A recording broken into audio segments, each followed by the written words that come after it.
अस्सलाम वालेकुम dear students, my dear friend, welcome to my YouTube channel KK Mathematics. My name is Mohammad Kamran Khan. आज के lecture में हम एक्सरसाइज 2.5 का क्वेश्चन नंबर 7, 8 और 9 ये तीन क्वेश्चन सॉल्व करेंगे. बहुत ही इंपॉर्टेंट क्वेश्चन है. चलें जी, क्वेश्चन नंबर 7 में कहता है if y is equal to this prove that 2y minus 1 dy by d x is equal to second square x. ठीक है बच्चों, इंपॉर्टेंट क्वेश्चन है और बहुत ही आसान है. आइए देखते हैं जी बच्चों. तो ये आपको बाय गिवन इन्फॉर्मेशन ये आपको दिया हुआ है, इसे आप इक्वेशन नंबर 1 का नाम दे दें. और सबसे पहले क्या करते हैं, squaring on both side. Squaring on both sides we get. ठीक है, तो ये आ जाएगा y का स्केयर इज इक्वल टू, हाँ जी, जब इसका स्केयर लेंगे तो स्केयर से ये जस्ट ये वाला कट हो जाएगा. ठीक है, तो जैसे ये कट हो जाएगा बाकी तो ये अंदर वाले सारे रहेंगे. तो यहाँ से जस्ट मेरे पास क्या आ जाएगा बच्चों, 10x प्लस अंदर वाले स्केयर रूट वैसे के वैसे रह जाएंगे. हाँ जी, ये आ जाएगा 10x प्लस, हाँ जी, क्या आ जाएगा 10x प्लस, हाँ जी, देखिए अब ये है प्लस. अब यही चीज़ अंदर अप टू सोन चलती जा रही है, चलती जा रही है. तो मैं क्या करता हूँ, जब इसका स्केयर लिया, स्केयर लेने से ये कट हो जाएगा, ये चीज़ रह जाएगी. अब अंदर square root 10x plus square root 10x plus, इसको मैं इस तरह भी लिख सकता हूँ, स्केयर रूट 10x और plus up to so on infinity. क्योंकि ये अप टू सोन इन्फिनिटी जा रहा है, जितने मर्जी आप इसके अंदर स्केयर रूट 10x ऐड कर दें, ठीक है, कोई फ़र्क नहीं पड़ता क्योंकि ये अप टू सोन इन्फिनिटी जा रहा है. तो जितने मुझे रिक्वायर्ड थे, मुझे जस्ट एक और रिक्वायर्ड था, तो मैंने इसको इसी फॉर्म में लिख लिया. अब ये जो फॉर्म है ये देखें आपका वही है, इक्वेशन नंबर 1 ही बन रही है. ठीक है, तो फ्रॉम इक्वेशन 1 से ये चीज़ किसके इक्वल आ गई जी बच्चों, y के इक्वल. तो यहाँ पर क्या आ जाएगा बच्चों मेरा, y square is equal to 10x plus, ये चीज़ क्या है बच्चों, y के इक्वल. कहाँ से पता चला, फ्रॉम इक्वेशन 1 से. इक्वेशन 1 से मुझे पता चला कि ये चीज़ तो मेरे पास y है. ठीक है, अब ये y स्क्वायर है, ये y को उठा के y के पास ही ले जाए. ठीक है, तो ये आ जाएगा y square minus y is equal to 10x. बस पॉइंट यही समझने वाला था कि दोनों तरफ स्क्वायर लेंगे तो स्क्वायर से ये कट हो जाएगा. ठीक है, और plus up to so on infinity है, तो इसका मतलब है जितने मर्जी आप स्क्वायर रूट 10x ऐड करते जाएं. तो 2 तो ये थे, मैंने एक और ऐड कर दिया प्लस स्क्वायर रूट 10x. ठीक है, तो इससे ये मेरा वही y के इक्वल आ गया. तो इसकी जगह मैंने y किया, y को उठा के इधर ले गया. चलें जी, अब क्या करना है, differentiate on both side with respect to x. क्या करें, differentiate on both side with respect to x. तो ये आ जाएगा d over d x y square minus y is equal to d over d x ten of x. Clear हो गया. हाँ जी, अब क्या करें, अलग अलग डेरिवेटिव दे दें. d ओवर डी एक्स, हाँ जी, वाई स्क्वायर हो जाएगा minus d over d x into y हो जाएगा इज इक्वल टू 10u का डेरिवेटिव क्या होता है बच्चों, सीकेंड स्क्वायर u. ठीक है, यानी इस केस में 10x का डेरिवेटिव क्या आ जाएगा, सीकेंड स्क्वायर x, और फिर x का further derivative with respect to x वो 1 होगा. तो 10x का डेरिवेटिव क्या आएगा बच्चों, सीकेंड स्क्वायर x. चलें जी, अब यहाँ पे y स्क्वायर का डेरिवेटिव लेना है विद रिस्पेक्ट टू x. तो पावर रूल लगाएं, पावर नीचे, पावर में एक ही कमी, डेरिवेटिव उसका जिसकी पावर थी. तो पावर तो मेरी y की थी, तो y का derivative with respect to x minus, हाँ जी, y का derivative with respect to x लेंगे तो dy बाई डी एक्स आ जाएगा is equal to second square x. चलें बच्चों, क्वेश्चन मेरा सॉल्व हो गया. यहाँ से dy over d x common ले लें तो ये बन जाएगा 2y minus 1 is equal to second square x. तो यही तो मैंने बच्चों प्रूव करना था, हैंस प्रूव. ठीक हो गया बच्चों. तो ये क्वेश्चन था, उम्मीद करता हूँ आपको समझ आ गई होगी. आप क्वेश्चन नंबर 7 की तरफ 7 हो गया, आप क्वेश्चन नंबर 8 की तरफ आते हैं. जी बच्चों, क्वेश्चन नंबर 8 में कहते हैं if x is equal to a cos cube theta y is equal to b sin cube theta show that a d y by d x plus b tan theta is equal to 0। ये हमने prove करना है। तो यहाँ पर अब देखने D Y और डी एक्स फाइंड करना है। तो यहाँ पे एक्स डिपेंड कर रहा है थीटा पे, वाई भी डिपेंड कर रहा है थीटा पे। तो पहले एक्स को with respect to theta differentiate करेंगे, वाई को with respect to theta differentiate करेंगे, फिर लगाएंगे चेन रूल, वहाँ से मेरा d y by d x find होगा और फिर वहाँ से मैंने ये रिजल्ट इज इक्वल टू 0 के इक्वल प्रूव कर देना है। ठीक हो गया। चलें जी स्टार्ट करते हैं। हाँ जी, by given information x is equal to a cos cube theta, y is equal to b sine cube theta. तो x और y ये दोनों क्या हैं, थीटा पे डिपेंड कर रहे हैं। तो सबसे पहले क्या करेंगे, डिफरेंशिएट करेंगे। हाँ जी, डिफरेंशिएट x को with respect to theta, theta differentiate करेंगे तो दोनों तरफ विद रिस्पेक्ट टू थीटा से डिफरेंशिएट कर दें। ठीक है, तो a कांस्टेंट बाहर आ जाएगा, डेरिवेटिव किसका आएगा, वेरिएबल का। देखें कांस्टेंट के साथ वेरिएबल हो तो कांस्टेंट बाहर आ जाता है, डेरिवेटिव किसका लेंगे, वेरिएबल का। तो ये आ जाएगा कॉस क्यूब थीटा का, इसका डेरिवेटिव मुझे चाहिए। चलें बच्चों अब लगा दें, ए वैसे आ जाएगा, पावर रूल लगा दें, पावर नीचे, पावर में ए की कमी, डेरिवेटिव उसका जिसकी पावर थी। तो पावर किसकी थी, कॉस थीटा की, तो डेरिवेटिव कॉस थीटा का आ जाएगा। फिर देखें पावर नीचे, पावर में की कमी, डेरिवेटिव उसका जिसकी पावर थी। तो पावर यहाँ पे किसकी थी, कॉस थीटा की, तो derivative with respect to theta cos theta का डेरिवेटिव आ जाएगा। और आपको पता है कॉस थीटा का डेरिवेटिव क्या होता है, माइनस साइन थीटा। ठीक है, तो ये आ जाएगा -3a cos square theta, cos theta का डेरिवेटिव क्या होता है, माइनस साइन थीटा, तो माइनस ये आ जाएगा और कॉस थीटा ये आ गया साइन थीटा। ठीक है बच्चों, कॉस थीटा का डेरिवेटिव क्या होता है, माइनस साइन थीटा, तो माइनस इधर लिख दिया और साइन थीटा ये आ गया बच्चों। तो ये मेरे पास आ गया d x over d theta. ठीक है, और अगर मैं यहाँ से मुझे चाहिए डी थीटा ओवर डी, क्योंकि चेन रूल लगाना तो उसमें मुझे रिक्वायर्ड होगा D theta over d x. तो बच्चों कोई मसला नहीं है, इसको उल्टा दें तो यह आ जाएगा -1/3a cos square theta sine theta.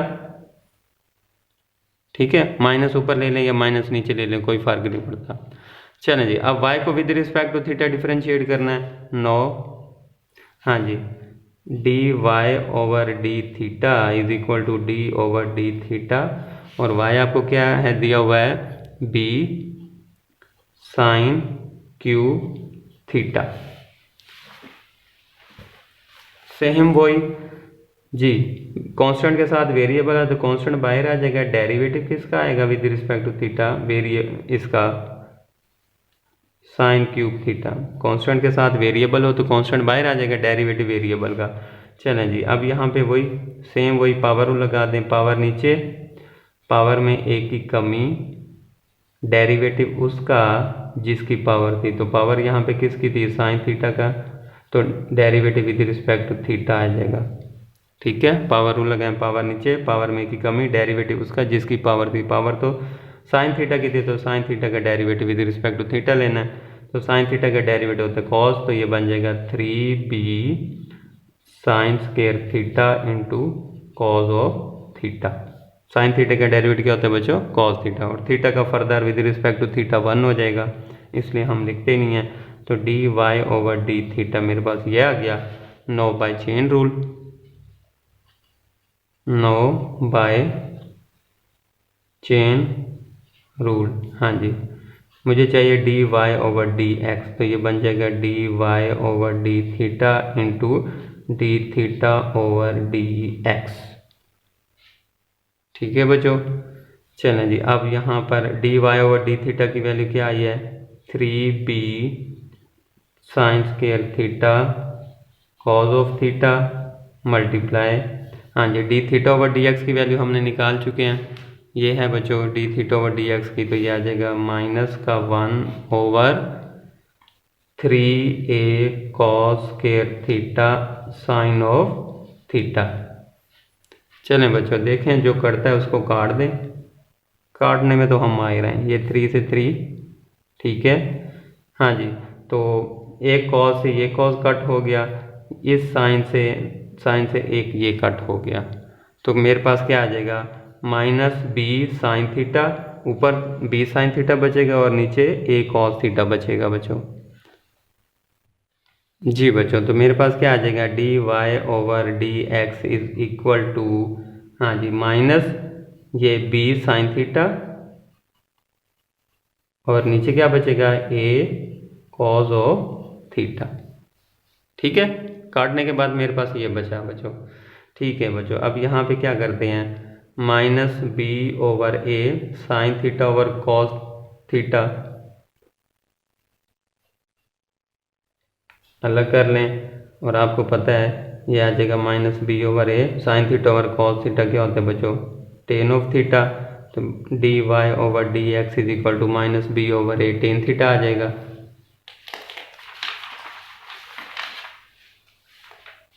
ठीक है, तो अब ए को क्रॉस मल्टीप्लाई कर दें। ठीक है, तो ये बन जाएगा a d y over d x is equal to minus b tan theta. अब इसको उठा के इधर ले आए तो ये आ जाएगा a d y over d x plus, minus है तो प्लस हो जाएगा, b tan of theta is equal to 0। ठीक है, और यही तो मैंने प्रूव करना था, हैंस प्रूव। तो ये बच्चों आपका क्वेश्चन था, उम्मीद करता हूँ आपको समझ आ गया होगा। अब क्वेश्चन नंबर 9 की तरफ आते हैं।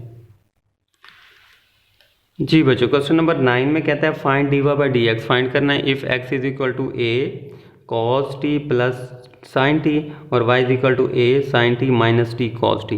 देखें, एक्स आपको दे दिया है टी में, वाई भी आपको फंक्शन दे दिया है टी में, तो x को पहले with respect to t differentiate करेंगे, y को भी with respect to t differentiate करेंगे, फिर चेन रूल लगाकर मुझे चाहिए dy बाई डी एक्स। ठीक है जी बच्चों, क्वेश्चन नंबर 9, बाई की मैंने इन्फॉर्मेशन x दे दिया है, y दे दिया है और मुझे फाइंड करना है dy बाई डी एक्स। अब मैं dy by d x direct find नहीं कर सकता क्योंकि फंक्शन x और y दोनों t पे डिपेंड कर रहे हैं। तो पहले x को with respect to t differentiate करूंगा, y को भी with respect to t differentiate, फिर चेन रूल नो। हाँ जी, डिफरेंशिएट x को विद रिस्पेक्ट टू t। ठीक है, यानी d ओवर डी टी, दोनों तरफ t से डिफरेंशिएट कर दें, ये आ जाएगा a, ठीक है, cos t plus sine t।